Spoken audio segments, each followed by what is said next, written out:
आराध्य देव के चरणों में वंदन। आदरणीय समणी जी, आज हम कल्याण मंदिर स्तोत्र के अंतर्गत 28वें श्लोक की चर्चा करेंगे। कल्याण मंदिर 28 श्लोक, प्रोनाउंसिएशन एंड मीनिंग। सबसे पहले हम श्लोक का उच्चारण करेंगे। दिव्य सजो जिननमात्यदसारिवाना भूश्रेज रत्न रचितानपि मौलिवन्दान् पादौ श्रयन्ति भवतो यदि वा परत्र तत्सङ्गमे सुमनसो नरमन्त एव तत्सङ्गमे सुमनसो नरमन्त एव। अब हम याद करने की दृष्टि से एक एक शब्द को देखेंगे कैसे उच्चारण करना है। दिव्य सृजो जिन जिन नमत नमत का आधा है, नमत बोलेंगे, नमत ऐसे नहीं बोलेंगे, नमत। हृदय साधी पाना मुत्सृज रत्न रचिता नपि मौली बंधान न आधा है, मौली बंधान बोलना है, बंधान नहीं बोलना है, मौली बंधान। पादौ श्रयन्ति भवतो यदि वा परत्र त्वत्संगमे, तो आधा है, त्वत् बोलना है, त्वत नहीं बोलना है, त्वत्संगमे सुमनसो न रमन्त एव।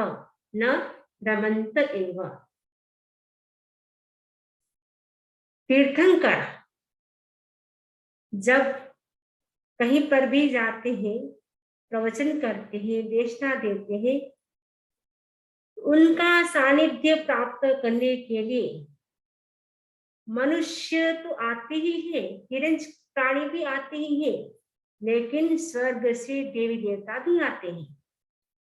देवी देवता आते हैं तो सबसे पहले आते ही क्या करते हैं? सीधे नहीं बैठते, सबसे पहले भगवान के चरणों में वंदन करते हैं, नमस्कार करते हैं, उनके चरणों में झुक जाते हैं, पूरे झुकते हैं, पंचांग वंदन करते हैं।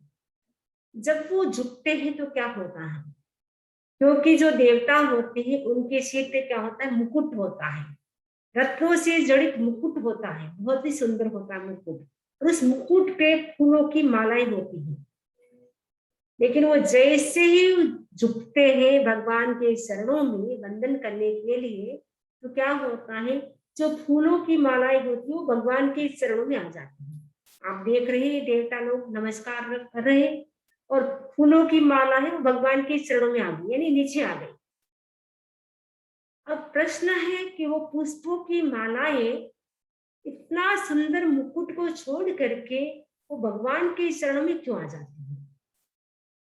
आचार्य सिद्धसेन बड़े कवि थे, उन्होंने बहुत सुंदर कल्पना की और श्लोक में उन्होंने कहा सुमनसो, एक शब्द है श्लोक में सुमनसो, तो सुमनसो है, उसके दो मीनिंग बताए हैं उन्होंने। तो सुमनस का मतलब होता है अच्छे मन वाला, सुमनस का मतलब होता है दूसरा पुष्प। आचार्य सिद्धसेन कहते हैं कि जो अच्छे मन वाले व्यक्ति होते हैं उनका मन हमेशा भगवान के चरणों में ही लगा रहता है, उनका मन भगवान के चरणों में ही लगता है, अन्यत्र यानी दूसरे स्थान पर उनका मन कभी भी नहीं लगता है। क्योंकि भगवान का जो सानिध्य होता है वो कितना पावरफुल होता है। भगवान का सानिध्य एक बार भी यदि हमें मिल जाए, उनकी देशना यदि हम एक बार भी साक्षात सुन ले, उनसे जन्मों जन्मों के बंधे हुए पाप कर्म हमारे क्षण भर में समाप्त हो जाते। इतने पावरफुल होते हैं भगवान के चरण, भगवान का सानिध्य। सत्संग का कितना प्रभाव होता है एक कहानी से हम समझ सकते हैं। एक बार विश्वामित्र और वशिष्ठ जी दोनों में विवाद हो जाता है। विश्वामित्र कहते हैं तपस्या का प्रभाव ज्यादा होता है, वशिष्ठ जी कहते हैं सत्संग का प्रभाव ज्यादा होता है। दोनों में इतना विवाद हो जाता है, डिसीजन लेने के लिए दोनों ही शेषनाग के पास पहुंचे। शेषनाग से कहा कि बताओ, सत्संग बड़ा है या तपस्या बड़ी है? शेषनाग ने कहा, मेरे सिर पर पृथ्वी का भार है, थोड़ी देर के लिए आप ले ले, उसके बाद मैं डिसीजन कर सकता हूँ। विश्वामित्र ने कहा, मैं 10,000 वर्ष की तपस्या का फल देता हूँ। ऐसा कह करके उन्होंने पृथ्वी के भार को अपने सिर पर लिया। जैसे ही पृथ्वी का भार विश्वामित्र ने अपने सिर पर लिया, पृथ्वी डगमगाने लगती है। जैसे भूकंप आता है तो पृथ्वी कैसे हिलती है, डगमगाती है, उससे भी ज्यादा ये डगमगाने लगी। सारे लोक में तहलका मच जाता है, हलचल हो जाती है, क्या हो गया। थोड़ी देर के बाद वशिष्ठ जी ने कहा, मैं आधे मिनट का सत्संग का फल देता हूं। ऐसा कह करके उन्होंने पृथ्वी का भार अपने सिर पर ले लिया। जैसे आधे मिनट का सत्संग का फल बोला, वशिष्ठ जी के सिर पर पृथ्वी एकदम स्थिर हो जाती है, टिक जाती है। थोड़ी देर के बाद वो पृथ्वी का भार शेषनाग ने वापस ले लिया। अब विश्वामित्र और वशिष्ठ जी शेषनाग से कहते, आप हमारा डिसीजन करें, सत्संग बड़ा या तपस्या बड़ी? शेषनाग ने हंस करके कहा, क्या आप समझे नहीं? जैसे ही विश्वामित्र ने 10,000 वर्ष की तपस्या का फल बोला, तो पृथ्वी डगमगाने लगी। और वशिष्ठ जी ने मात्र आधा मिनट का सत्संग का फल बोला, उससे पृथ्वी स्थिर हो गई। इससे सिद्ध होता है कि तपस्या से ज्यादा सत्संग का प्रभाव है, सत्संग बड़ा है। क्योंकि सत्संग के प्रभाव से कितने कितने लोगों का उद्धार हो गया। भगवान महावीर के सानिध्य में जब चंडकोशिक आए, चंडकोशिक का उद्धार हो गया। अर्जुन माली आए, अर्जुन माली का भी उद्धार हो गया। पापी से पापी व्यक्ति भी पावन हो जाते हैं भगवान की भक्ति से, भगवान के सत्संग से, भगवान के सानिध्य से। आगे बताया गया कि जिस व्यक्ति ने सत्संग किया उनका उद्धार हो गया। तो जम्बू स्वामी के सत्संग के प्रभाव से प्रभु चोर का भी उद्धार हो जाता है। और भगवान बुद्ध के सत्संग से जो अंगुलीमाल था उसका भी उद्धार हो जाता है। इसलिए कहा जाता है कि प्रतिदिन हर व्यक्ति को 24 मिनट का सत्संग अवश्य करना चाहिए। यदि आपके पास 24 मिनट का टाइम नहीं है तो 6 मिनट, 12 मिनट करे, 12 मिनट नहीं तो 6 मिनट का तो अवश्य सत्संग करना चाहिए। तो ये जो फूलों की माला है वो नीचे क्यों आ जाती है? क्योंकि भगवान के चरण क्या है, पवित्र है। तो जो अच्छे मन वाले होते हैं उनका मन तो हमेशा महापुरुषों के चरणों में ही लगता है, भगवान के चरणों में ही लगता है। तो भगवान की भक्ति देवता लोग भी करते हैं, उनका सानिध्य देवता लोग भी प्राप्त करते हैं। तो सुमनस का मतलब हो गया देवता, यानी अच्छे मन वाले। जो अच्छे मन वाले होते वो भगवान के चरणों में ही रहते हैं। और पुष्प भी क्या है, वो भी भगवान के चरणों में रहता है, क्योंकि पुष्प का दूसरा नाम सुमनस भी है। तो वो भी सुमनस हो गया, इसलिए वो भी भगवान के चरणों में रहता है। क्योंकि वो भी मुकुट इतना चमकदार है, इतना रत्नों से जड़ित है, फिर भी वहां रहना नहीं चाहता है। पुष्प भी, वो भी भगवान के चरणों की धूलि की सेवा करना चाहता है। तो भगवान के चरणों की जो भी सेवा करता है उस व्यक्ति का उद्धार हो जाता है। तो भगवान के सानिध्य का कितना प्रभाव है। एक बार भी भगवान का सानिध्य मिल गया उससे भी उद्धार हो जाता है। भगवान के सानिध्य में ही क्षायिक सम्यक्त्व की प्राप्ति हो सकती है, कोई भी गति में नहीं हो सकती। केवल भगवान का सानिध्य मिले, वो भी मनुष्य को यदि भगवान का सानिध्य मिल गया तो निश्चित रूप से वो क्षायिक सम्यक्त्व की प्राप्ति भगवान के सानिध्य में कर सकते हैं। जैसे सैनिक राजा ने भगवान महावीर के सानिध्य में ही क्षायिक सम्यक्त्व की प्राप्ति की थी। तो क्षायिक सम्यक्त्व की प्राप्ति केवल तीर्थंकर के समवस्त्रण में ही हो सकती है, यानी तीर्थंकर के सानिध्य में ही हो सकती है। तो क्षायिक सम्यक्त्व का कितना बड़ा लाभ है। यदि आयुष्य का बंध नहीं हुआ है तो उसी भव में मोक्ष हो सकता है। यदि आयुष्य का बंध हो गया है तो तीसरे जन्म में अथवा चौथे जन्म में तो अवश्य ही मोक्ष होता है। चौथे भव का अतिक्रमण नहीं होता। इतना बड़ा लाभ है। हम भी भगवान का सानिध्य का लाभ है। आप कहेंगे भगवान का सानिध्य तो साक्षात इस पंचम काल में नहीं है, कम कैसे ले?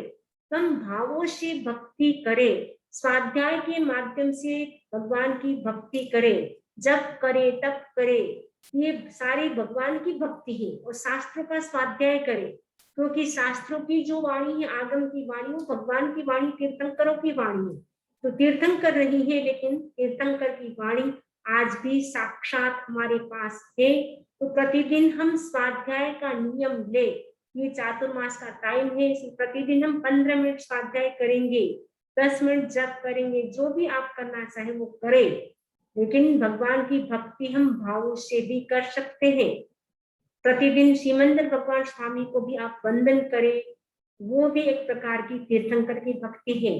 तो तीर्थंकर की भक्ति से कितने कितने लाभ होते हैं, तो अगर लाभ बताए तो बहुत समय लग सकता है, लेकिन कम से कम इतना आप अवश्य जाने कि तीर्थंकर की भक्ति से जन्मों जन्मों के पाप समाप्त हो जाते हैं, पापी भी पावन बन जाते हैं, और क्षाय क्षमृत की प्राप्ति भी तीर्थंकर के समवस्त्रण में, यानी तीर्थंकर के सानिध्य में ही, तीर्थंकर की उपस्थिति में ही मिल सकती है।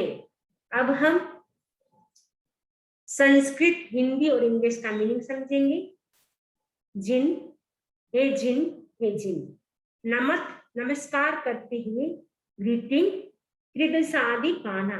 इंद्रों की, ऑफ इंद्रा, ऑफ इंद्र, दिव्य सृजु, दिव्य मालाएं, डिवाइन गार्लैंड्स, रत्न रचिता नती। रत्न निर्मित जो मालाएं होती वो रत्नों से बनी हुई होती है। गार, जेमस्टोन, जेमस्टोन, रत्न निर्मित जेमस्टोन। मौली बंधन, मुकुटों के बंधनों को, मुकुटों के बंधनों को। फास्टन टू द क्राउन, उत्सृज छोड़कर, एक्सक्लूडिंग भवतः आपके, योर पादों चरणों का, ओफ फीट श्रयंती आश्रय लेती है, टेक्स शेल्टर यदिवा अथवा और, त्वत् आपका, योर संग में सानिध्य प्राप्त होने पर, ऑन अटेनमेंट सुमन सह पवित्र मन वाले व्यक्ति, a man of pure heart, परत्र दूसरे स्थान पर, इन सेकंड प्लेस न रमंत एवं आनंद को प्राप्त नहीं होते, हैप्पीनेस इज नॉट अचीव्ड। अब हम हिंदी, गुजराती और इंग्लिश में जो भावार्थ है उसको हम समझेंगे।